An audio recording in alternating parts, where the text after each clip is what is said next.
লিখেছেন, মোহতারাম, আমার প্রথম স্বামী মারা গিয়েছে, দ্বিতীয় আরেকটি বিয়ে করেছি। দ্বিতীয় হাজব্যান্ডও ভালো, প্রথম হাজব্যান্ড যিনি মারা গিয়েছেন তিনিও ভালো।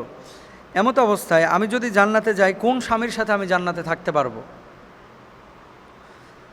মানে প্রশ্নের মূল মুদ্রা কথা হচ্ছে, কোনো নারী যদি ধরেন 3-4টাও বিয়ে করে, এক স্বামী মারা গিয়েছে, আরেকটা ডিভোর্স হয়ে গেছে, এরপর আরেকটা বিয়ে করছে, ওটাও ডিভোর্স হয়ে গেছে, আরেকটা বিয়ে করেছে, ওটাও ডিভোর্স হয়ে গেছে, অনেকের 2জন স্বামী আছে, 3জন স্বামী আছে, এরকম চেঞ্জ হয়েছে।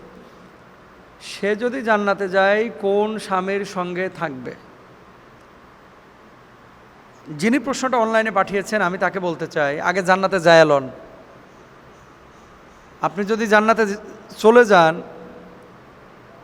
জান্নাতে যাওয়ার পরে আল্লাহ সুবহানাহু ওয়া তাআলা কোনো কার্পণ্য করবেন না তার নাজ নিয়ামত দিতে। এখন আপনি যদি বলেন যে আমি অমুক স্বামীর সাথেই থাকবো, আপনার জন্য আল্লাহ ব্যবস্থা করে দেবে। যদি আপনি বলেন যে না, আমি 4জনের সাথে একসাথে থাকবো, এটাই আমি চাই, তো ওদের 4জনের মতো রূহ বানায় দিতে আপনাকে কতক্ষণ সময় লাগবে? এটা আল্লাহ দিতে পারেন। কিন্তু কিছু হাদিস আমরা পাই যে জান্নাতে প্রিয়জনদের সঙ্গে আল্লাহ সুবহানাহু ওয়া তাআলা দেখা করাবেন, এবং সূরা তুরের মধ্যেও 21 নম্বর আয়াতে আল্লাহ তাআলা এটা বলেছেন যে তাদের সাক্ষাৎ হবে। যারা জান্নাতি, বাপ মার সাথে দেখা হবে, ভাই বোনের সাথে দেখা হবে, সন্তান সন্ততির সাথে দেখা হবে। সেই হিসাবে আপনার হাজব্যান্ড যদি জান্নাতে যায়, তাহলে সেই হাজব্যান্ডের সাথে আপনার জান্নাতে দেখা হবে, যদি আপনি জান্নাতে যান। স্থায়ী জান্নাত যাতে তারা প্রবেশ করবে, এবং তাদের পিতা মাতা স্ত্রী সন্তানদের মধ্যে যারা সৎকর্মশীল তারাও তাদের সঙ্গে প্রবেশ করবে। এটা সূরা রাদের 23 নম্বর আয়াতে আল্লাহ তাআলা বলেছেন। আচ্ছা, এবার আসেন, জান্নাতে কোন স্বামীর সঙ্গে থাকবেন? কিছু আলেমের মতে কোনো নারীর একাধিক স্বামী থাকলে তিনি জান্নাতে তার সর্বশেষ স্বামীর সঙ্গে থাকবেন। এ মতের পক্ষে আবু দারদা রাদিয়াল্লাহু তাআলা আনহু থেকে বর্ণনাকৃত একটি হাদিস নবীজি সাল্লাল্লাহু আলাইহি ওয়াসাল্লাম থেকে তিনি উল্লেখ করেছেন। তিনি তার স্ত্রী উম্মু দারদাকে বলেছিলেন, আমি রাসূল সাল্লাল্লাহু আলাইহি ওয়াসাল্লামকে বলতে শুনেছি, কোনো নারী যার স্বামী মারা যাওয়ার পর অন্য কাউকে বিয়ে করে, সে জান্নাতে তার শেষ স্বামীর সঙ্গে থাকবে। মানে প্রথম স্বামী না, সব শেষ যাকে বিয়ে করেছে তার সঙ্গে জান্নাতে থাকবে, যদি সেই স্বামী জান্নাতে যায়। যদিও মুহাদ্দিসরা এ বর্ণনা সনদ নিয়ে আলোচনা করেছেন, মানে কেউ কেউ বলেছেন এটা দুর্বল বর্ণনা।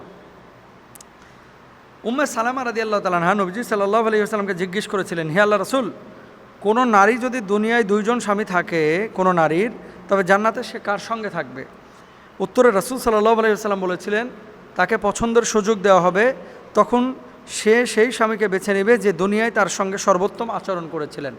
অর্থাৎ কিছু না কিছু তারতম্যতা আছে, যে এই স্বামীটা আমার সাথে বেশি ইনসাফ করেছে, ওই স্বামী আমার সাথে কম ইনসাফ করেছে। তো ওই নারী যদি বলে বেশি ইনসাফ করা স্বামীর সঙ্গে থাকবে, আল্লাহ তাআলা সেটা ব্যবস্থা করে দেবেন। সুন্দর চরিত্র দুনিয়া ও আখিরাতের কল্যাণকে একত্রিত করে, এটা আল মুআজামুল কাবীরের মধ্যে রয়েছে। এখান থেকে অনেক আলেম মত প্রকাশ করেছেন, জান্নাতে নারীর সন্তুষ্টি ও সুখের বিষয়টি প্রাধান্য পাবে। অর্থাৎ কোনো নারী যদি বলে যে আল্লাহ আমি ওই স্বামীর সঙ্গে থাকবো, আল্লাহ তাআলা তার জন্য সেই স্বামীর ব্যবস্থা করবে। কোনো নারী যদি বলে যে আল্লাহ আমি অমুক স্বামীর সঙ্গে থাকবো, আল্লাহ তাআলা তার জন্য সেটাই ব্যবস্থা করবে। এখন আপনার ইন্টেনশনটা কি? আপনার মূল মাকসাদ, এখন জান্নাতে যাওয়ার পরে এমনও তো হতে পারে যে এই যে দুনিয়ার পচা গান্দা স্বামী বা স্ত্রী কেউ নাও চাইতে পারে। জান্নাতে মানুষটা যাবে যুবক হয়ে, এবং তাদেরকে আল্লাহ তাআলা এমন কিছু সক্ষমতা দেবে যেটা দুনিয়ার সাথে মিলবে না। তো আপনার রুচিও তো চেঞ্জ হতে পারে। বাংলাদেশে বসবাস করলে এক ধরনের রুচি, দুবাই, আমেরিকা অথবা ইংল্যান্ডে বসবাস করলে রুচি আর এক ধরনের।